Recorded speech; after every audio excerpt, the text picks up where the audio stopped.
Okay, எல்லாம் முடிச்சுட்டு நான் என்ன பண்ணிட்டு இருந்தேன் இதை பத்திங்கிறத ஒரு சின்ன ஒரு இன்ட்ரோ மட்டும் கொடுத்துட்டு முடிச்சிடுறேன். இது வந்து இந்த மாதிரி ஒரு கிராண்டான விஷயம் இல்லை. இப்ப நான் சொன்ன விஷயம்லாம் வந்து ரொம்ப பியூட்டிஃபுல்லான ஒரு டீப்பான விஷயம். நான் பண்ண விஷயம் வந்து நான் என்னோட பிஹெச்டியில் ரிசர்ச் பண்ணி அதை எக்ஸ்பெரிமெண்டா மாறிச்சு. நான் போஸ்ட் டாக் பண்ணும்போது அது ரெண்டுத்துலயும் பார்ட்டிசிபேட் பண்ண எனக்கு சான்ஸ் கிடைச்சிச்சு. அந்த விஷயத்த மட்டும் நான் சொல்லிட்டு முடிச்சிடுறேன். அது வந்து இந்த ஜென்ரல் ஏரியால தான், பட் அவ்வளோ பயங்கரமான விஷயம் இல்லை. பட் ஸ்டில் இதான் நான் பண்ணது. ஸோ அது பத்தி பேசுறதுக்கு முதல்ல ஒரு ஸ்லைட் டீடூர் எடுத்துட்டு பிளாக் ஆசிலேஷன்ஸ்ங்கிற ஒரு சின்ன கான்செப்ட் இன்ட்ரடியூஸ் பண்ணும். கான்செப்ட் ரொம்ப சிம்பிள். அது ஒரு குவாண்டம் பார்ட்டிக்கலை பீரியாடிக் பொட்டென்ஷியல்ல போடுறோம். போட்டு அந்த பீரியாடிக் பொட்டென்ஷியலை தவிர்த்து ஒரு கான்ஸ்டன்ட் ஃபோர்ஸ் ஆட் பண்றோம். ஸோ இதோட பொட்டென்ஷியல் வந்து some v of x is v0 cos squared x. அதுதான் இந்த பீரியாடிக் பொட்டென்ஷியல். அதோட சேர்த்து ஒரு மைனஸ் fz, ஒரு uniform force or linear potential add பண்றோம். அது இன் சம் சென்ஸ் இந்த பொட்டென்ஷியல் எடுத்து டில்ட் பண்ற மாதிரி. ஏன்னா z ஏத்த பொட்டென்ஷியல் கீழே இறங்கிக்கிட்டே இருக்கு. ஸோ ஃபார் எக்ஸாம்பிள் ஒரு ஆட்டம் ஆப்டிக்கல் லாட்டிஸ்ல போட்டு நம்ம கிராவிட்டி ஆட் பண்ணோம்னா அதான் ஆகும். ஆர் ஒரு எலக்ட்ரானை வந்து சாலிட்ல எலக்ட்ரான் இருக்கு இல்லையா, ஒரு மெட்டல் சாலிட்ல நீங்க எலக்ட்ரிக் ஃபீல்ட் அப்ளை பண்ணா சாலிடோட அயானிக் பொட்டென்ஷியல் பீரியாடிக்கா இருக்கும், plus this electric field. This is what causes this linear potential. So இப்போ இந்த லீனியர் பொட்டென்ஷியல்ல ஒரு குவாண்டம் பார்ட்டிகிளை போட்டா என்ன ஆகும், அதுதான் கொஸ்டின். ஸோ இப்போ நீங்க கிளாசிக்கல் இன்ட்யூஷன் யூஸ் பண்ணீங்கன்னா பேசிக்கா அந்த பார்ட்டிகளோட பொட்டென்ஷியலை டில்ட் பண்ணா பார்ட்டிகல் அப்படியே உருண்டுட்டு கீழே போயிடணும் இல்லையா, அதான நீங்க எக்ஸ்பெக்ட் பண்றது. அஃப்கோர்ஸ் இது வந்து ஒரு இது மேல ஜம்ப் ஆகி போகும். பட் நான் சும்மா போட்டிருக்கேன், பார்ட்டிகல் கினெட்டிக் எனர்ஜி இருந்துச்சுன்னா நேர கீழே இறங்கி ஓடிடும். அதுதான் நம்மளோட இன்ட்யூஷன். பட் இப்போ நான் இன்ஸ்டெட் ஆஃப் ஒரு சிங்கிள் குவாண்டம் பார்ட்டிகல் நான் ஒரு போஸ்-ஐன்ஸ்டைன் கண்டென்சேட்டையோ இல்ல ஒரு குவாண்டம் பார்ட்டிகலையோ போட்டேன்னா, ஒரு வேவ் ஃபங்க்ஷனை போட்டேன்னா இந்த மாதிரி பீரியாடிக் பொட்டென்ஷியல்ல, இன்ட்ரெஸ்டிங்லி அது நேர கீழே இறங்காது. But it continues to oscillate and slowly go down, but it always oscillates. And அந்த ஆசிலேஷனுக்கு ஒரு ஸ்பெசிபிக் ஃப்ரீக்வன்சி இருக்கு. அந்த ஃப்ரீக்வன்சி அந்த ஃபோர்ஸ் டைம்ஸ் த பீரியாடிசிட்டி, அந்த லாட்டிஸோட periodicity divided by h bar. So இந்த ஆசிலேஷன் ஃப்ரீக்வன்சி உங்களுக்கு இந்த பீரியாடிசிட்டி நல்லா தெரிஞ்சிச்சுன்னா இந்த ஆசிலேஷன் ஃப்ரீக்வன்சி வெறும் ஃபோர்ஸ் தான் அது. ஸோ அந்த ஃபோர்ஸோட எக்ஸாக்ட் மெஷர் தான் இந்த ஆசிலேஷன் ஃப்ரீக்வன்சி. ஸோ அதுதான் இந்த பிளாக் ஆசிலேஷன். ஓகே, அஃப்கோர்ஸ் இப்போ உங்களால வந்து இந்த பிளாக் ஆசிலேஷன் ஃப்ரீக்வன்சியை ரொம்ப ப்ரிசைஸா சென்ஸ் பண்ண முடிஞ்சிச்சுன்னா ஏதாவது ஒரு பிசிக்கல் சிஸ்டம், தென் அந்த ஃபோர்ஸையும் நீங்க ப்ரிசைஸா சென்ஸ் பண்ணிடலாம். ஸோ எதுக்கு ஃபோர்ஸை சென்ஸ் பண்ணோம்? நிறைய இன்ட்ரெஸ்டிங்கான விஷயம் இருக்கு ஃபோர்ஸ் சென்சிங்ல. ஃபார் எக்ஸாம்பிள் இந்த கேசிமிர் போல்டர் ஃபோர்ஸ்னு பிரீஃபா இப்போ பேசணும், ஹிலால் கேட்டாரு. அந்த கேசிமிர் போல்டர் ஃபோர்ஸ் ரொம்ப இன்ட்ரெஸ்டிங். ஸோ இந்த கேசிமிர் போல்டர் ஃபோர்ஸ்ங்கிறது சர்ஃபேஸ்க்கு பக்கத்துல இருக்கிற ஆட்டம்க்கு வந்து சர்ஃபேஸ் மட்டும் இல்லாம அதுக்கு சர்ஃபேஸ்க்கும் ஆட்டம்க்கும் நடுவில் இருக்கிற எலக்ட்ரோ மேக்னெட்டிக் வேக்யூம் வழியா ஒரு ஃபோர்ஸ் கிரியேட் ஆகும். அதுதான் கேசிமிர் போல்டர் ஃபோர்ஸ். ரொம்ப நாள் முன்னாடி ப்ரெடிக்ட் பண்ண ஃபோர்ஸ். அதை இன்னும் எக்ஸ்பெரிமெண்டா கிளீனா இது வரைக்கும் மெஷர் ஆகல. 1-2 சிச்சுவேஷன்ல மெஷர் பண்ணிருக்காங்க. பட் அது ஒரு இன்ட்ரெஸ்டிங்கான ஃபோர்ஸ் டு மெஷர். அதே டைம் இந்த கேபிட்டல் ஜின்னு சொல்றாங்க, நம்மளோட நியூட்டன்ஸ் லால இருக்கிற Gm1m2 ஒரு r² இருக்கிற கேபிட்டல் ஜி, அதை ப்ரிசைஸா மெஷர் பண்ணோம்.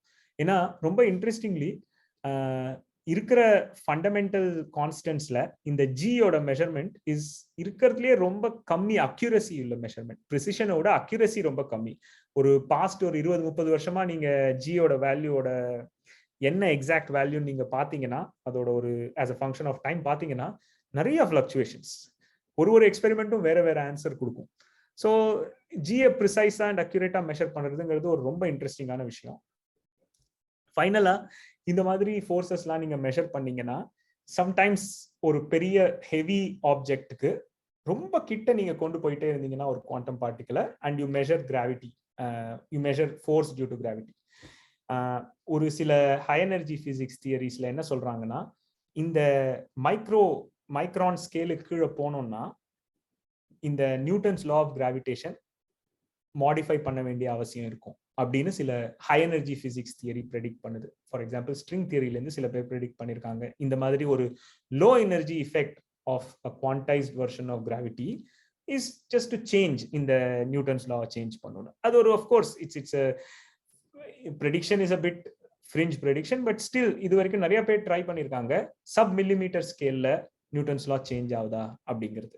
அதையும் வந்து இந்த மாதிரி ரொம்ப ப்ரிசைஸா ஃபோர்ஸ் மெஷர் பண்ணா யூ கேன் கெட். ஸோ இந்த மாதிரி விஷயத்துக்காக இந்த ஃபோர்ஸ் ரொம்ப ப்ரிசைஸா மெஷர் பண்றது ரொம்ப இன்ட்ரெஸ்டிங்கான விஷயம். So I won't talk more about Bloch oscillations, அது இம்பார்ட்டன்ட் கிடையாது. குவிக்கா நான் எதை பத்தி பேசணுங்கிறதுக்கு போயிடுறேன். ஸோ இது வரைக்கும் நம்ம சொன்ன விஷயம் படி பார்த்தீங்கன்னா பிளாக் கேவிட்டிக்குள்ள ஆட்டம்ஸை போட்டோம்னா யூ கேன் அதை வந்து சென்சிங்க்கு யூஸ் பண்ணலாங்கிறதுக்கான எவிடன்ஸ் நான் கொடுத்துருக்கேன் இது வரைக்கும் நம்ம பார்த்த எக்ஸ்பெரிமெண்ட்ஸ். பேசிக்கா இந்த லைட் வெளியே போறதை வச்சு ஆட்டம்ஸ் என்ன பண்ணுதுங்கிறத ஈஸியா கண்டுபிடிக்க முடியும் அப்படிங்கிற அந்த பாயிண்ட் ஆஃப் வியூல இருந்து பார்த்தோம்னா கேவிட்டி ஒரு நல்ல சென்சர். ஸோ இப்போ என்னோட பிஹெச்டி டைம்ல நானும் என்னோட அட்வைசர் சேர்ந்து கேட்ட கேள்வி என்னன்னா, இதை நம்ம நல்ல சென்சரா யூஸ் பண்ண முடியுமா for Bloch oscillation measurement. So கேவிட்டிக்குள்ள ஆட்டமை உள்ள போட்டுட்டு ஒரு போஸ்-ஐன்ஸ்டைன் கண்டென்சேட்டை உள்ள போட்டுட்டு if you look at dynamics of block oscillation dynamics in a cavity, so cavity and cavity vertical வைக்கலாம் இல்ல ஒரு ஃபோர்ஸ் அப்ளை பண்ணலாம். இந்த கேவிட்டி வச்சு அந்த பிளாக் ஆசிலேஷன் ஃப்ரீக்வன்சியை ப்ரிசைஸா மெஷர் பண்ண முடியுமா அப்படிங்கிறது கொஸ்டின். ஸோ ஏன் கேவிட்டி வச்சு பண்றோம் இப்பதான் நம்ம பேசணும். ஃபர்ஸ்ட் இது வந்து ஆட்டமை தொடாம என்னால மெஷர் பண்ண முடியும் இந்த பிளாக் ஆசிலேஷன் ஃப்ரீக்வன்சி. ஸோ இது நான் டிஸ்ட்ரக்டிவா இருக்கும். செகண்ட், நான் டிஸ்ட்ரக்டிவா இருந்தா என்ன பெனிஃபிட்? ரொம்ப நேரம் நீங்க அந்த டேட்டாவை இன்டிகிரேட் பண்ணலாம், ரொம்ப நேரம் நீங்க மெஷர் பண்ணலாம். எவ்வளவு நேரம் நீங்க மெஷர் பண்றீங்களோ அவ்வளவு ப்ரிசைஸா கிடைக்கும் அந்த frequency. In any measurement more data you add the precision increases. So அது ஒரு பெரிய இம்பார்ட்டன்ட் எஃபெக்ட். அதை தவிர அஃப்கோர்ஸ் இப்போ இது வரைக்கும் நான் இந்த எஸ்லிங்கரோட எக்ஸ்பெரிமெண்ட்லாம் காட்ட மாதிரி நிறைய இன்ட்ரெஸ்டிங்கான ஆட்டம் லைட் டைனமிக்ஸ்லாம் இருக்கு. பட் அதுக்கெல்லாம் நம்ம போவேணாம். ஃபர்ஸ்ட் இந்த பேசிக் ஐடியாவை நான் எக்ஸ்பிளைன் பண்ணிடுறேன். இந்த பிளாக் ஆசிலேஷன் எப்படி பார்க்க போறோம். இப்போ வரைக்கும் நம்ம பார்த்துட்டு இருந்த அதே செட்டப் தான். கேவிட்டி உள்ள optical lattice, due to the optical lattice கிடையாது, கேவிட்டிக்குள்ள அந்த கேவிட்டியோட ஃபீல்டு ஒரு பீரியாடிக் பொட்டென்ஷியலை கிரியேட் பண்ணுது. அந்த பீரியாடிக் பொட்டென்ஷியலுக்கு மேல நம்ம ஒரு கான்ஸ்டன்ட் ஃபோர்ஸ் அப்ளை பண்றோம். அதை அப்ளை பண்றதுனால ஆட்டம் வந்து பிளாக் ஆசிலேட் பண்ண ஆரம்பிக்க போகுது. இந்த ஆட்டம் பிளாக் ஆசிலேட் பண்ண இந்த ஆட்டமோட வேவ் ஃபங்க்ஷன் சேஞ்ச் ஆகும். இந்த வேவ் ஃபங்க்ஷன் சேஞ்ச் ஆகிறதுனால கேவிட்டிக்குள்ள இருக்கிற அமௌண்ட் ஆஃப் லைட் சேஞ்ச் ஆகும். ஏன்னா கேவிட்டி லைட்டும் ஆட்டமும் இன்டராக்ட் ஆகுது. Amplitude of cavity light increase ஆகும், டிக்ரீஸ் ஆகும், சேஞ்ச் ஆகிட்டே இருக்கும். ஸோ இது ஆசிலேட் ஆகுறதுனால அட்டாமிக் வேவ் ஃபங்க்ஷன், போஸ்-ஐன்ஸ்டைன் கண்டென்சேட்டோட வேவ் ஃபங்க்ஷன் ஆசிலேட் ஆகுது பீரியாடிக்கா. அதனால கேவிட்டியோட லைட் ஃபீல்ட் ஆம்ப்ளிடியூட் பீரியாடிக்கா மாடுலேட் ஆகும். அதனால கேவிட்டிக்கு வெளியே வர லைட், அதை நம்ம டிடெக்டர் வச்சு மெஷர் பண்றோம், அது பீரியாடிக்கா மாடுலேட் ஆகும். அந்த மாடுலேஷன்ல இருந்து நீங்க மெஷர்மெண்ட் இது பண்ணலாம். ஸோ அதை தான் நான் சும்மா இந்த கார்ட்டூன் வச்சு காட்டுறேன். ஸோ பேசிக்கா இந்த கேவிட்டிக்கு வெளியே வர இது வந்து பேசிக் ஒரு signal of cavity light as a function of time இந்த டிடெக்டர்ல. அதோட periodicity, intensity as a function of time, and the periodicity will exactly be the block frequency or block period. இதுல இருந்து உங்களால ரொம்ப ப்ரிசைஸா பிளாக் ஃப்ரீக்வன்சியை எஸ்டிமேட் பண்ண முடியும். அதுல இருந்து அந்த ஃபோர்ஸை ரொம்ப ப்ரிசைஸா மெஷர் பண்ண முடியும். அதுதான் தியரி, நாங்க கண்டுபிடிச்ச தியரின்னு வச்சுக்கோங்களேன், ஆர் ப்ரப்போஸ் பண்ண தியரி 2013ல. Okay, any question before I go to the experiment? இது ஒரு எக்ஸ்பெரிமெண்ட்ல பார்த்திருக்காங்க. ஓகே, இதோட ஸ்கேல் என்ன? இந்த டிபி வந்து சோ இது சோ ஜெனரலா வந்து இப்போ ஒரு சாலிட்ல எலக்ட்ரான்ல வச்சு நீங்க பாத்தீங்கன்னா அது டெராஹெர்ட்ஸ் ஸ்கேல்ல இருக்கும். இங்க வந்து இது let me see what is the scale of this gravity வச்சு பார்த்தோம்னா it's generally kilohertz நீங்க if we convert it into milliseconds. Yes, yeah. இதுல என்ன பியூட்டினா, இதுக்கு போஸ்-ஐன்ஸ்டைன் கண்டென்சேட் தேவைப்படும். இல்லைன்னா சாதாரண ஆட்டம்ஸ் வச்சு பண்ணோம்னா அவ்வளவு நேரம் அது வேவ் கொஹிரண்டா இருக்காது. இந்த கொஹிரன்ஸ் டைம்னு சொல்லுவாங்க. போஸ்-ஐன்ஸ்டைன் கண்டென்சேட் வந்து many seconds it can live, அதோட கொஹிரன்ஸ். ஸோ அதனால தான் போஸ்-ஐன்ஸ்டைன் கண்டென்சேட் தேவை இதுக்கு. ஓகே, ஸோ இந்த இது இவ்வளோ இம்பார்ட்டன்ட் இல்லை mathematics. Let me just go very quickly to இப்போ இந்த சொன்ன ஐடியாவை வந்து அரவுண்ட் 2016 2009ல அதோட ஃபைனலா ப்ரப்போஸ் பண்ணது. 2009ல ப்ரப்போஸ் பண்ணோம், 2013ல அதோட சில மோர் ஒர்க்ஸ் பண்ணோம். 2016ல ஆல்மோஸ்ட் த்ரீ இயர்ஸ்க்குள்ள ஒரு எக்ஸ்பெரிமெண்ட் செஞ்சாங்க, ஒரு ப்ரூஃப் ஆஃப் பிரின்சிபல் டெமான்ஸ்ட்ரேஷன். நாங்க சொன்ன மாதிரி அதே மாதிரி கேவிட்டி ஒரு ஃபோர்ஸ் இருக்கு, டிரைவ் பண்றாங்க, பிளாக் ஆசிலேஷன் ஆகுது. இந்த பிக்சர் வந்து அந்த டைனமிக்ஸ் ஆஃப் போஸ்-ஐன்ஸ்டைன் கண்டென்சேட், அது ஆசிலேட் ஆகுது, அதோட பொசிஷன் ஆசிலேட் ஆகுது, அதுதான் Bloch oscillation. At the same time இந்த ப்ளூ லைன், இவங்க காட்டுற ப்ளூ லைன், இதுதான் இந்த போட்டோ டிடெக்டர்ல அவங்க ரெஜிஸ்டர் பண்ற போட்டான் நம்பர். நாங்க சொன்ன மாதிரி அது வந்து அதே பீரியாடிசிட்டியில ஆசிலேட் ஆகுது. அஃப்கோர்ஸ் இந்த எக்ஸ்பெரிமெண்ட் வந்து அவ்வளோ பிரிஸ்டீனான எக்ஸ்பெரிமெண்ட் இல்லை. அந்த போஸ்-ஐன்ஸ்டைன் கண்டென்சேட்ல இருக்கிற இன்டராக்ஷன்ஸ், மற்ற எக்ஸ்பெரிமெண்டல் இம்பர்ஃபெக்ஷன்ஸ்னால நிறைய பீரியட்ஸ் வரைக்கும் இவங்களால இன்டிகிரேட் பண்ண முடியல. அதனால வந்து இது ஒரு ப்ரிசிஷன் மெஷர்மெண்ட்டுக்கான சாட்சி இல்லை. இது வந்து வெறும் ஒரு ப்ரூஃப் ஆஃப் பிரின்சிபல் தான். நம்ம சொன்ன ஐடியா வந்து பண்ண முடியும்னு காட்டுறதுக்கு பண்ண எக்ஸ்பெரிமெண்ட். இதுல எனக்கும் தியரிட்டிக்கல் மாடலிங் பண்றதுக்கு சான்ஸ் கிடைச்சிச்சு. ஸோ நான் இது சொல்றதுக்கு காரணம் நான் செஞ்சுட்டேங்கிறதுக்காக இல்லை. At the end of the day இதுல என்ன சொல்ல வரேன்னா, இது ஒரு பியூட்டிஃபுல் ஃபீல்ட் வேர் நீங்க ஒரு பிஹெச்டியில பண்ற எக்ஸ்பெரிமெண்ட், பிஹெச்டியில பண்ற தியரி உங்களோட பிஹெச்டிக்குள்ளேயோ இல்ல உங்களோட பிஹெச்டி முடிஞ்ச கொஞ்ச நாள்லயோ ஒரு லேப்ல டெஸ்ட் பண்ண முடியும். எனக்கு தெரிஞ்ச வரைக்கும் இப்ப இருக்கிற டைம்ல நீங்க வந்து ஒரு பண்ற எக்ஸ்பெரிமெண்ட்டை எக்ஸ்பிளைன் பண்ணலாம், யாராவது பண்ற எக்ஸ்பெரிமெண்ட்டுக்கு நீங்க போய் தியரி பண்ணலாம். பட் வேற எந்த ஃபீல்ட்லயும் நீங்க பண்ற தியரிய ஒரு லேப்ல இவ்வளோ சீக்கிரமா போய் டெஸ்ட் பண்றாங்கன்னு சொல்ல முடியாது. ஃபார் எக்ஸாம்பிள் இப்ப இந்தியாவில் நீங்க பாத்தீங்கன்னா நிறைய பிசிக்ஸ் படிக்க வர ஆர்வத்தோட வர குழந்தைங்க எல்லாம் முதல்ல போற டைரக்ஷன் வந்து குவாண்டம் கிராவிட்டியோ இல்ல பார்ட்டிகல் பிசிக்ஸோ. இந்த மாதிரி field of course fundamental, important, interesting, அதை நான் இல்லைன்னு சொல்ல. பட் ஒரு விதத்துல பார்த்தா எக்ஸ்பெரிமெண்ட் கம்மி, தியரி ஜாஸ்தி. இது இந்த அல்ட்ரா கோல்ட் ஆட்டம்ஸோ இந்த குவாண்டம் ஆப்டிக்ஸோ இந்த குவாண்டம் டெக்னாலஜிஸோ இல்ல குவாண்டம் இன்ஃபர்மேஷன்லயோ என்ன ஒரு பெரிய ஒரு ஈர்ப்பு, ஏன் என்ன மாதிரியும் மற்றவங்கலாம் ஏன் இதுல போறோம்னா, இது வந்து ஒரு classic model of physics. Experiment ஒரு பக்கம் ஓடுது, அதோட சேர்ந்து தியரியும் ஓடுது. ஸோ அதனால உங்களோட தியரியும் எக்ஸ்பெரிமெண்ட்டுக்கும் இருக்கிற இன்டராக்ஷன் ரொம்ப ஜாஸ்தி. அது பண்ணும்போது ரொம்ப பிசிக்ஸ் இன்னும் கொஞ்சம் சுவையாகவும் ருசியாகவும் இருக்கு. அதனாலதான் நம்ம இந்த ஃபீல்டு பத்தி பேசுறதுக்கான மெயின் கோல் இது. ஐ ஹோப் என்னோட வேலையை நான் பேசினதுக்கு காரணம் வந்து தற்பெருமைக்காக இல்லை, பட் மோர் இம்பார்ட்டன்ட்லி இந்த மாதிரி ஒரு ஆப்பர்ச்சுனிட்டி இருக்கு. பாக்குறவங்க அப்புறம் பாக்குறவங்களோட ஃப்ரெண்ட்ஸ் இவங்க கிட்ட நீங்க சொன்னீங்கன்னா இன்னும் நல்ல பசங்க படிக்கிறதுக்கு இந்த மாதிரி ஃபீல்டுக்கு வருவாங்கங்கிற ஒரு எண்ணம் தான் இது. அதோட நான் என்னோட கன்க்ளூஷன் வந்துடுறேன். So ultra cold atoms, cavity, versatile light matter interface, நிறைய இன்ட்ரெஸ்டிங்கான எக்ஸ்பெரிமெண்ட்ஸ்லாம் பண்ணலாம் இதுல. அண்ட் இதுல ஒரு சின்ன எக்ஸாம்பிள் பிளாக் ஆசிலேஷன்ஸ் வச்சு காமிச்சோம். இந்த ஃபியூச்சர் இதே மாதிரி மெனி பாடி பிசிக்ஸ் இதெல்லாம் நிறைய இன்ட்ரெஸ்டிங்கான விஷயம்லாம் படிக்கிறதுக்கு சான்ஸ் இருக்கு. யா, எனி क्वेश्चंस? சார், லைக் இதுல நிறைய நம்ம அப்ராக்சிமேஷன்ஸ் பார்த்தோம். லைக் ஃபர்ஸ்ட் வந்து போஸ்-ஐன்ஸ்டைன் கண்டென்சேஷன்ல வந்து நம்ம அந்த இன்டராக்ஷன், நான்லீனியர் இன்டராக்ஷன் எடுத்துக்கல.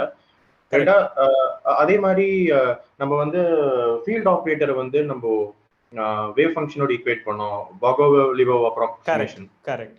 ஸோ இப்போ என்னோட கொஸ்டின் என்னன்னா, இதுல இந்த ஃபிளக்சுவேஷன்ஸ் நம்ம இக்னோர் பண்ணி பண்றோம். இந்த ஃபிளக்சுவேஷன்ஸ் இன்க்ளூட் பண்ணோம்னா என்ன மாதிரி எஃபெக்ட் இருக்கும் சார்? இதே அந்த பிளாக் ஆசிலேஷன்ல ஒரு ஸ்ட்ராங்கான ஃபிளக்சுவேஷன் இருக்கிற மாதிரி நம்ம எடுத்து பண்ணோம்னா என்ன மாதிரி? Okay, excellent question Raghav. So இதுதான் என்னோட பிஹெச்டியோட மெயின் ஒர்க்கே. ஸோ பிஹெச்டியோட ஃபர்ஸ்ட் ஒர்க் வந்து இந்த மீன் ஃபீல்ட் தியரி நான் இப்போ காமிச்சது. அடுத்த ஒர்க் என்ன பண்ணோம்னா, பாகோவ்-லிபோவை தாண்டி அந்த அப்ராக்சிமேஷனை தாண்டி போறது. ஸோ ஃபிளக்சுவேஷன் இன்க்ளூட் பண்ணா என்ன ஆகுது? ஸோ ஃபர்ஸ்ட் விஷயம் என்ன ஆகும்னா, ஃபிளக்சுவேஷன் தாண்டி போகும்போது நம்பர் 1 ஹீட்டிங்னு சொல்லுவாங்க. இந்த போஸ்-ஐன்ஸ்டைன் கண்டென்ஸ் ஸ்டேட்ல ஆட்டம்ஸ் இருந்துட்டே இருக்காது. ஆக்குபேஷன் நம்பர் ஃபிளக்சுவேஷன்ஸ்ல இன்க்ரீஸ் ஆயிட்டே இருக்கும். ஃபிளக்சுவேஷன் ஆக்குபேஷன் போஸ்-ஐன்ஸ்டைன் கண்டென்சேட் ஸ்டேட்ல இல்லாம எக்ஸைட் ஆயிட்டே இருந்துச்சுன்னா ஆட்டம்ஸ்லாம், உங்களோட சிக்னல், அந்த பிளாக் ஆசிலேஷன் சிக்னல் டிகிரேட் ஆகிக்கிட்டே இருக்கும். ஸோ பேசிக்கா இந்த ஃபிளக்சுவேஷன் அனாலிசிஸ்ல இருந்து உங்களால ஒரு மேக்ஸிமம் இன்டராகேஷன் டைம், எவ்வளவு நேரம் நீங்க இந்த பிளாக் ஆசிலேஷன் சிக்னல் நீங்க பிடிக்க முடியும் இந்த டிடெக்டரை வச்சுங்கிறது லிமிட் பண்ணிடும். ஸோ இப்போ நாங்க ஃபர்ஸ்ட் எழுதின பேப்பர் வந்து வெறும் மீன் ஃபீல்ட் தியரியில எழுதினோம். அதுல எழுதின பேப்பர்ல வந்து உங்களுக்கு என்ன தெரியுது, வெறும் அதுல வந்து ரொம்ப ஒரு ஒரு பயங்கரமா தெரியும் உங்களுக்கு. நாங்க வந்து ஒரு பார்ட்ஸ் பர் பில்லியன் வரைக்கும் எங்களால பிளாக் ஃப்ரீக்வன்சியை இந்த சிஸ்டம்ல டிட்டர்மின் பண்ண முடியும் அந்த அப்ராக்சிமேஷன் லெவல்ல அப்படின்னு நம்ம சொல்லுவோம். பட் அது சொல்லி முடிச்சுட்டு அதோட விட்டுறக்கூடாது. அதுக்கப்புறம் இந்த ஃபிளக்சுவேஷன் அனாலிசிஸ் பண்ணும்போது தெரியும், அவ்வளோ ப்ரிசைஸா பண்ண முடியாது, இன்ஹெரண்ட் லிமிடேஷன் இருக்கு இந்த ஃபிளக்சுவேஷன்ஸ் இன்க்ளூட் பண்ணா. அது வந்து ஃபர்ஸ்ட் ஐடியா. ஸோ இந்த இன்டராக்ஷன் இஃபெக்ட்ஸ் வச்சு நீங்க பாத்தீங்கன்னா மீன் ஃபீல்ட் லெவல்லே ஒரு இஷ்யூ வரும். மீன் ஃபீல்ட் லெவல்ல இன்டராக்ஷன்ஸ் போட்டு நீங்க பிளாக் ஆசிலேஷன்ஸ் பண்ணீங்கன்னா இன்டராக்ஷன்ஸே உங்களை பிளாக் ஆசிலேஷன்ஸை டிஃபேஸ் பண்ணக்கூடும். ஸோ அந்த இஷ்யூ இருந்துச்சுன்னா அதுவும் உங்களோட எவ்வளோ ஆசிலேஷன் வருங்கிறத லிமிட் பண்ணும். பட் அந்த செகண்ட் இஃபெக்ட் அவ்வளோ இம்பார்ட்டன்ட் கிடையாது. ஏன்னா இப்போ அல்ட்ராகோல்ட் அட்டாமிக் சிஸ்டம்ல இன்டராக்ஷனை ரொம்ப ஈஸியா டியூன் பண்ணலாம். நீங்க கேள்விப்பட்டிருப்பீங்களா இருக்கும், ஃபெஷ்பாக் ரெசனன்ஸ்னு சொல்லுவாங்க. ஒரு அல்ட்ராகோல்ட் ஆட்டம் சிஸ்டம், ஒரு போசைன்ஸ் அண்ட் கண்டென்சேட் மேல நீங்க மேக்னெட்டிக் ஃபீல்ட் அப்ளை பண்ணீங்கன்னா அதோட 2 பார்ட்டிகல் இன்டராக்ஷன் பிசிக்ஸை ரொம்ப அழகா சேஞ்ச் பண்ண முடியும். ஸோ எசென்ஷியலி அட்ராக்டிவ் இன்டராக்ஷன்ல இருந்து ரிப்பல்சிவாவும் ஆக்க முடியும், ரிப்பல்சிவ்ல இருந்து ஜீரோவாவும் ஆக்க முடியும். ஸோ இன்டராக்ஷன்ஸ் ஒரு இஷ்யூ கிடையாது. Interaction I can always control எக்ஸ்பெரிமெண்டலா ரொம்ப ஈஸியா. சார் இன்னொரு கொஸ்டின் என்னன்னா, இப்போ நம்ம இங்க பாக்குறது வந்து ஹோமோஜீனியஸ், அதாவது இப்போ இந்த குவாண்டம் டிராப்லெட்ஸ் அதெல்லாம் பாக்கும்போது அவங்க லைக் லைக் என்ன சொல்ற ஹெட்ரோஜீனியஸ் பிஇசி யூஸ் பண்றாங்கல்ல சார், லைக் பிகாஸ் அந்த இன்டராக்ஷன்ஸ் இன்க்ளூட் ஒரு வேண்டர்வால் மாடல் மாதிரி, எக்ஸாக்ட்லி வேண்டர்வால்னு சொல்ல முடியாது, பட் ஒரு டிராப்லெட் மாதிரி பிஹேவ் பண்றதுக்கு நம்ம அட்ராக்ஷன் ரிப்பல்ஷன் காம்பீட் பண்ற மாதிரி சிஸ்டம் இருக்கணுங்கிறதுக்காக நம்ம ஹெட்ரோஜீனியஸ் சிஸ்டம்ஸ்லாம் யூஸ் பண்றாங்க. இப்போ இதுல வந்து முழுக்க முழுக்க ஹோமோஜீனியஸ் தானே சார் இந்த black oscillation?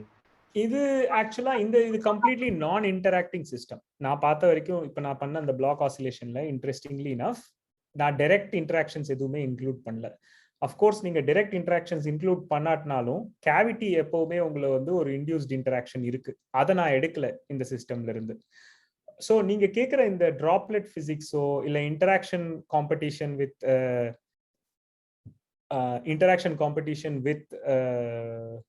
What is it called kinetic எனர்ஜியோ இந்த மாதிரி பிசிக்ஸ்லாம் நான் பார்த்ததுல இல்லை. பட் இது எனக்கு இப்போ இருக்கிற ப்ரெசென்ட் இன்ட்ரெஸ்ட். ஃபார் எக்ஸாம்பிள் ஒரு சிம்பிள் கொஸ்டின் கேட்கலாம். இப்போ கான்டாக்ட் இன்டராக்ஷன்ஸ் உள்ள போட்டுட்டு கான்டாக்ட் இன்டராக்ஷன்ஸ்க்கும் இன்ஃபினைட் ரேஞ்ச் இன்டராக்ஷன்ஸ் இந்த கேவிட்டி இன்டியூஸ் இன்டராக்ஷனுக்கும் இருக்கிற காம்படிஷன்னால ஏதாவது இன்ட்ரெஸ்டிங்கா ஆகுமா அப்படின்னு, ஸோ டிராப்லெட் பண்ண முடியுமா அப்படிங்கிறதும் ஒரு கொஸ்டின். அந்த கொஸ்டின்ஸ்லாம் கேட்கலாம். ஸோ அதுவும் ஒரு இன்ட்ரெஸ்டிங் லைன் ஆஃப் ரிசர்ச். அதை பத்தி இப்போ நாங்களும் யோசிச்சுட்டு இருக்கோம். அதே மாதிரி நிறைய ரிசர்ச் குரூப் இந்த மாதிரி விஷயமும் கேட்டுட்டு இருக்காங்க. Thank you sir, thank you so much. Okay, question என்னன்னாக்கா செம்ம டாபிக் ப்ரொஃபஸர்னா, கங்க்ராச்சுலேஷன்ஸ். நீங்க ஆக்சுவலா you are very good in Tamil. ஆனா அதை வந்து ஜஸ்ட் அக்செப்ட் இட். நன்றி. நீங்க அடிக்கடி வந்து எங்க ஸ்பேசஸ்லயும் சரி ஜூம்லயும் சரி பேசணும். கொஸ்டின் என்னன்னா, இப்போ வந்துட்டு போசைன்ஸ் கான்ஸ்டன்ட் வந்து ஒரு குவாண்டம் சிஸ்டம்னு சொல்லலாமா? ஃபர்ஸ்ட் ஒரு குவாண்டம் சிஸ்டம் சொல்லலாமா? சோ ஒரு மெனி பாடி குவாண்டம் சிஸ்டம் கண்டிப்பா சொல்லலாம். ஓகே, அப்போ பக்கத்துல இன்னொரு குவாண்டம் சிஸ்டம் வச்சுட்டு, இன்னொரு போசைன்ஸ் குவாண்டம் சிஸ்டத்தை வச்சுட்டு ரெண்டே என்டாங்கிள் பண்றதோ ரெண்டே சூப்பர் பொசிஷன் பண்றதோ பாசிபிள் தானே? Yes yes yes yes yes யா.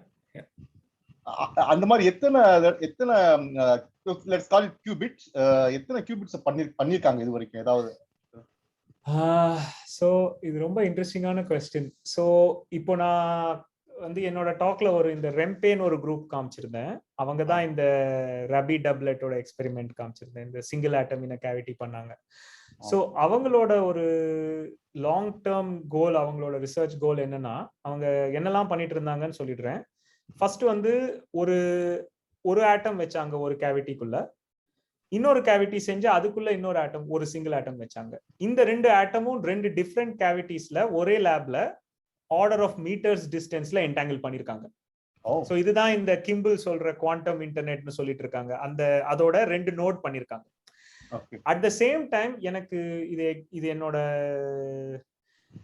ஞாபகம் மறதினாலயா இல்ல இது ஃபால்ஸ் மெமரியா என்னன்னு தெரியல. பட் அவங்க ஒரு பிசி அண்ட் இன்னொரு ஆட்டம் என்டாங்கிள் பண்ணினதா ஒரு ஞாபகம். ஒரு ஃபுல் பிசி அண்ட் சிங்கிள் ஆட்டம் அந்த மாதிரி பண்ணிருக்காங்க. பட் அதை தாண்டி 2 பிசிய என்டாங்கிள் பண்ணிருக்காங்களா தெரியல. அது இது வரைக்கும் எனக்கு பண்ணியதான் ஞாபகம் இல்லை. பட் அதுவும் பண்ணலாம். It's not impossible, but it's possible. Okay, நன்றி, வணக்கம்.